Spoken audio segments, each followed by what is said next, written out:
వెలిగే నాకది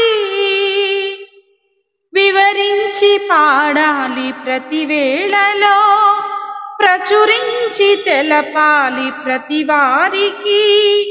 నా ప్రియమై నా యేసుకై నా సర్వము ప్రభుకే అంకితం.